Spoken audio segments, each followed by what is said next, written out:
What is up, everybody? My name is Kyle from Prideful Nerds, and we are here with the first ever episode of Nerd Talks.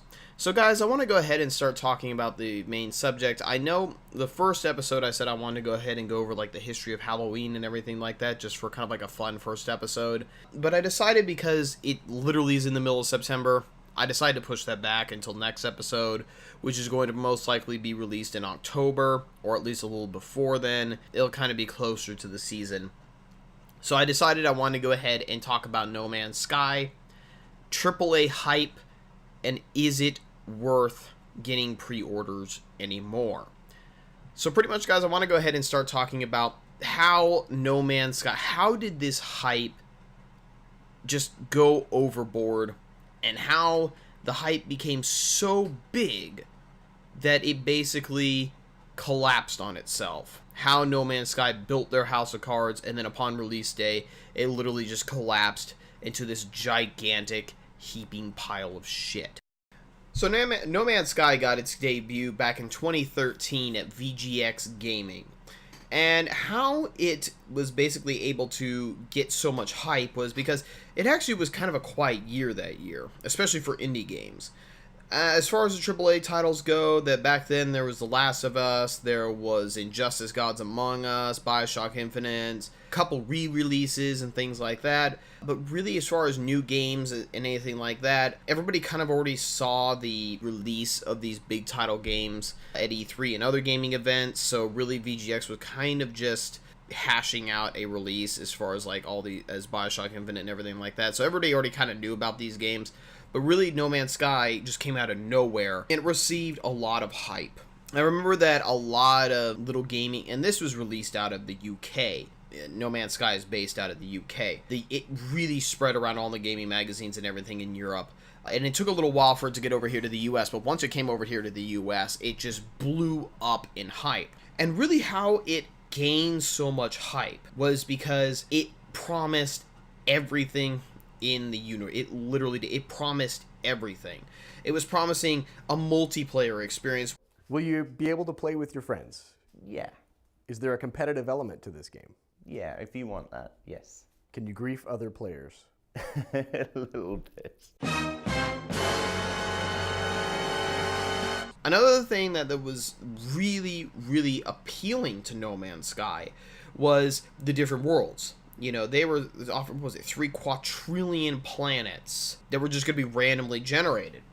Now, I remember when I was listening to this, I didn't listen to the VGX at the time, but I did listen to the E3 when it was launching and everything. They were talking about all the planets that they were going to offer and everything, and I was looking at all the footage. And they show, you know, I remember they landed on the red planet, and they were walking by the lake, and there was this huge rhinoceros looking thing chasing the different local wildlife and all the fauna and everything, and it just looked incredible. I was one of the few people at the time that was looking at this going, they are offering so much.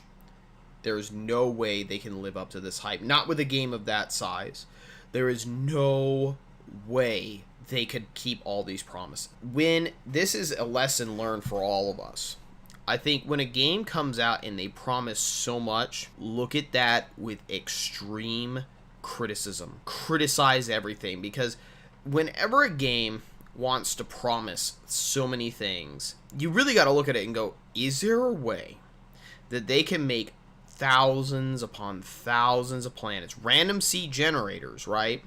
Now, random seed generators are never the world's greatest thing. I don't know if any of you have played like random seed maps on RTS games and things like that, but if you have, you know what I'm talking about. They're never usually 100% foolproof. They're not great. So when you already have a game promising so much, like it's going to randomly seed all the wildlife, so every planet's going to have different wildlife, and it's going to be able to create some kind of food chain on every single planet. Do you really think with our current technology we'd be able to actually do something on 3 quadrillion planets? There's no way. There's no way you could freaking do that. I don't understand how people fell for that. I mean, I think the thing is that people really weren't looking at this realistically. They were looking at this with rose-colored glasses. People were just looking at we're gonna have to admit the latest games we've been seeing over the past few years, other than The Witcher, The Last of Us, and the X-Pack was shit. There have been a few games, but the grand majority we've been receiving have been utter shit. And I think this No Man's Sky came around at the perfect time. We are desperate. We want a good game. And here comes this game promising everything. And we ran with it. We seriously ran with it. And because we ran with it, everybody went out, they pre-purchased the game, and everybody ran with it. The game itself, everybody fell for it. Everybody did. And Sean Murray, oh my god, that guy needs to be a fucking lawyer. This guy was able to trick everybody. I hate to use the word trick, because really what he did, I tell you what, he doesn't need to be a lawyer, he needs to be a fucking politician. If this guy ran for politics here in the US, this guy would be president in 4 years flat. Sean Murray, president 2020, this guy would get it, because he seriously was able to just wash over everything. I mean, I loved all the questions that they said of can you play multiplayer? And he went, yeah. And that's all he did. Yeah. Like, I mean, he didn't even say a full yes. He just kind of went, you know, he just sidestepped it. And everybody took it that there was going to be multiplayer.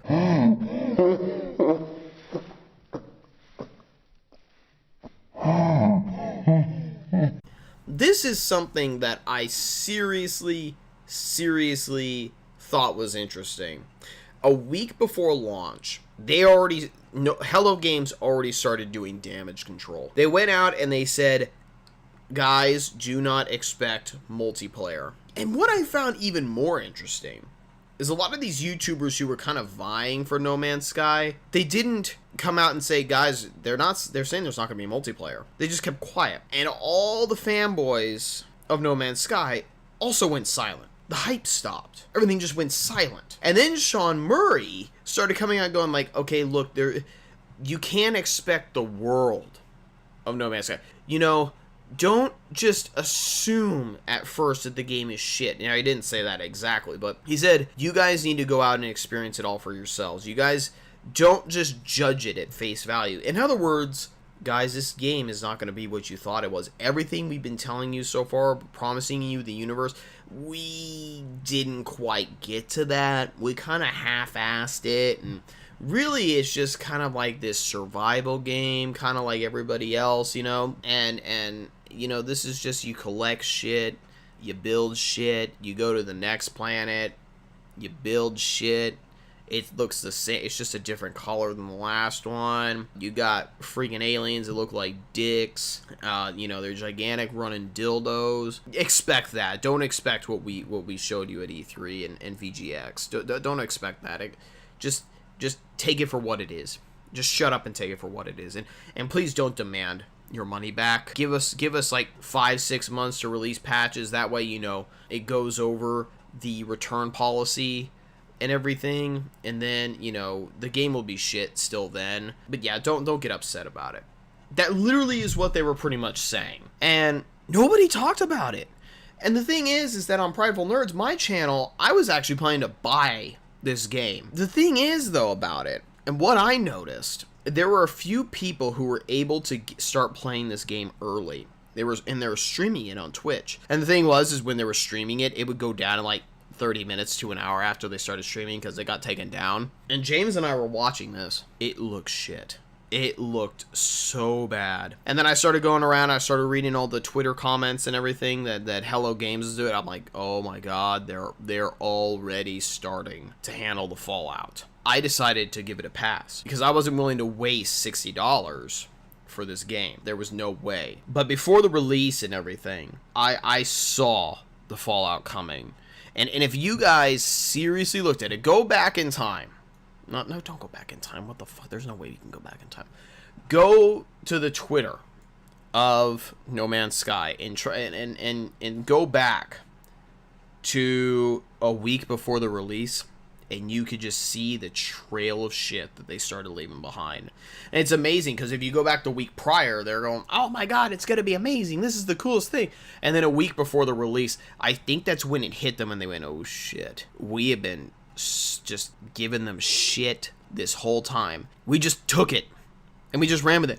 I'm going to have to admit, the first time when I saw the videos of No Man's Sky, I was like, holy shit, I need to get this game. And then I walked away, and I started thinking about going, there's no way they could keep all these promises.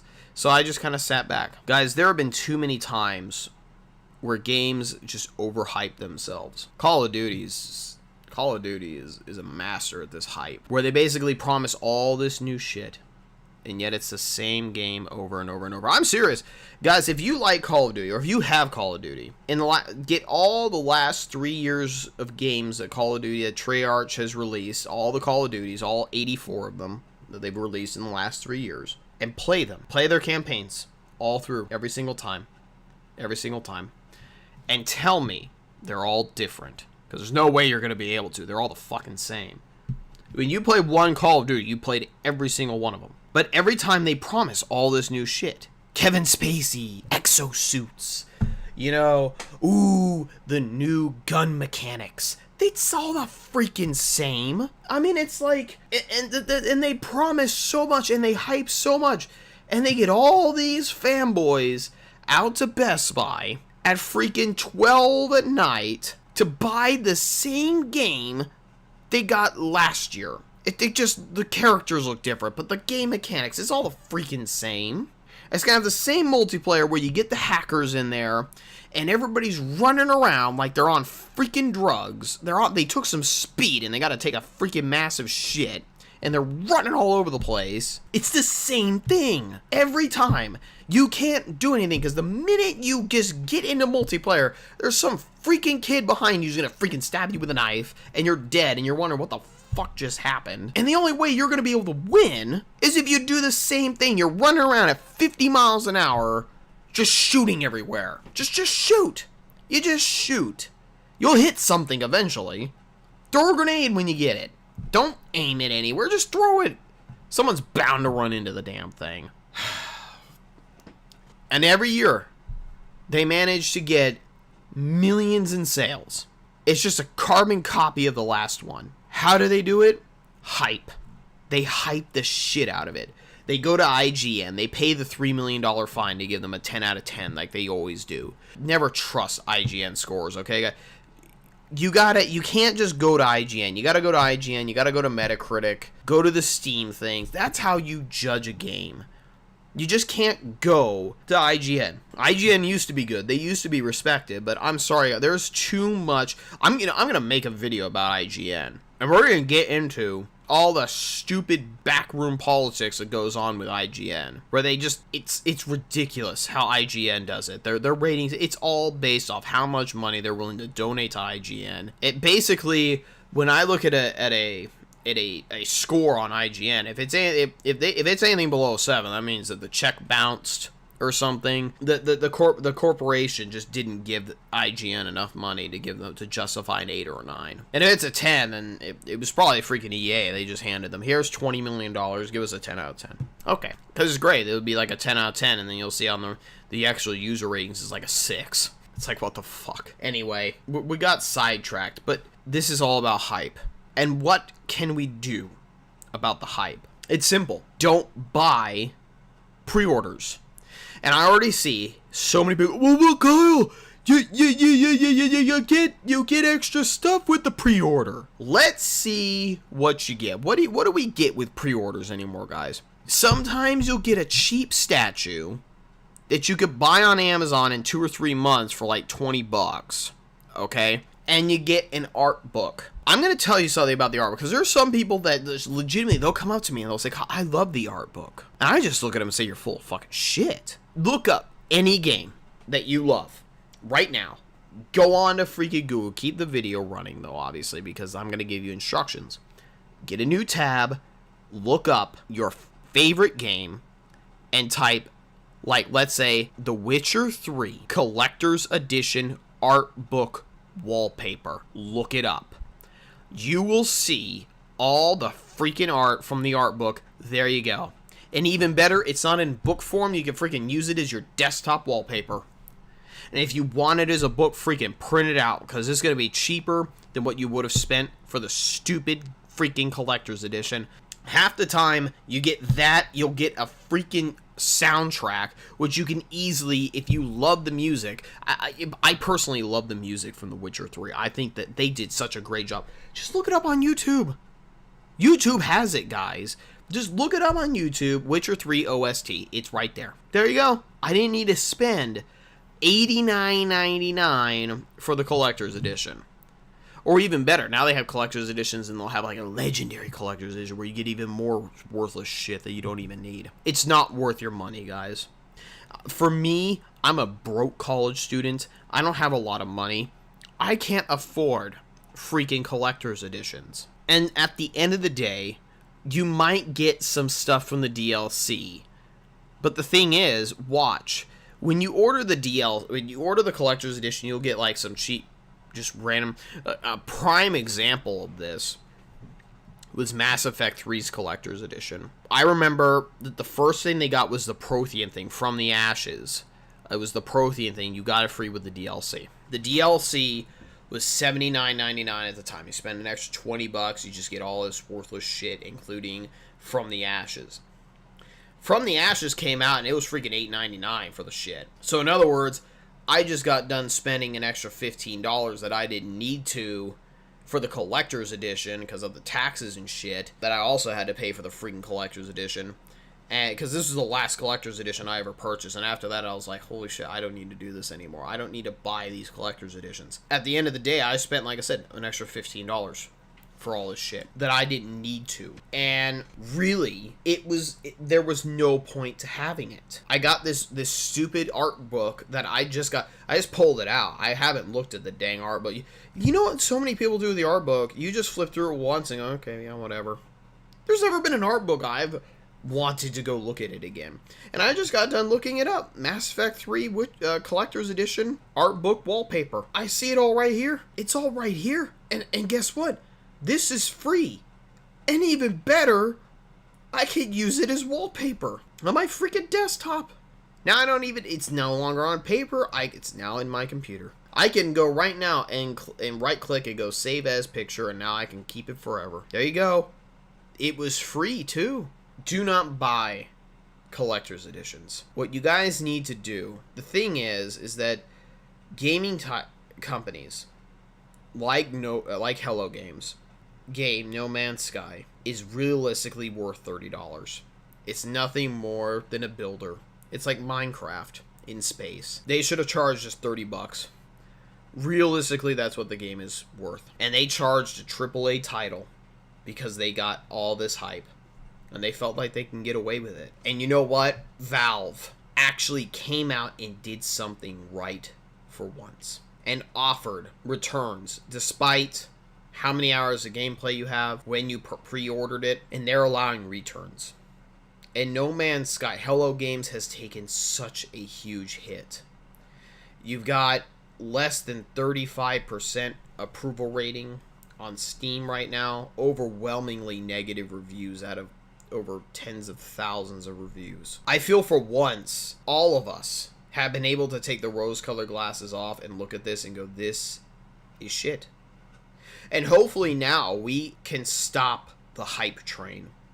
Because to me, there have been so many games that have gotten so much hype that didn't deserve it. And they've been forgiven, these games. Treyarch gets forgiven for it every time. I believe, though, that EA, with their hype trains that they always are able to do, the EA is masters at the hype train. They kind of lost it a little bit, especially after Star Wars Battlefront. But this time, we have managed to catch these people in the act. We have managed to view Hello Games and No Man's Sky for what it really is. A game that was hyped and based upon piles and piles of lies and promises that this indie company could never keep. And yet they ran with it to hope that they would make a quick buck. And finally, a huge corporation, Valve, comes in and says, no, this is bullshit. We're going to allow returns. no matter how long they played it for. And Hello Games has gotten fucked because of it. Now, I want to go ahead and leave this off to you guys. The last letter released 13 days ago from Hello Games. Hello. Over the last few weeks since No Man's Sky's release, we've been inundated with feedback and discussion about No Man's Sky. No matter what feedback you gave us, you have been heard, and we are listening carefully. Thank you. Here's what we've been busy with over the last 2 to 3 weeks since release. A community/support management team has been brought on board. Support issues raised and being categorized by that team, and we are fixing them in order of priority. We've released 4 patches for PC and 4 patches PS4. We've written up patch notes for all those patches, and you can find them here. What matters now, as always, is what we do rather than what we say. We're developers, and our focus is first on resolving any issues people have with the game as it is. Then on future free updates, which will improve, expand, and build on the No Man's Sky universe. This is a labor of love for us, and it's just the beginning. Thank you. Hello Games. Basically what this is saying here is that we've been caught, and we, as gamers, should not let any corporation, no matter the hype, no matter what corporation it is, ever get away with it. This was the first episode of Nerd Talks. My name is Kyle, and I hope you all have an excellent day. See you.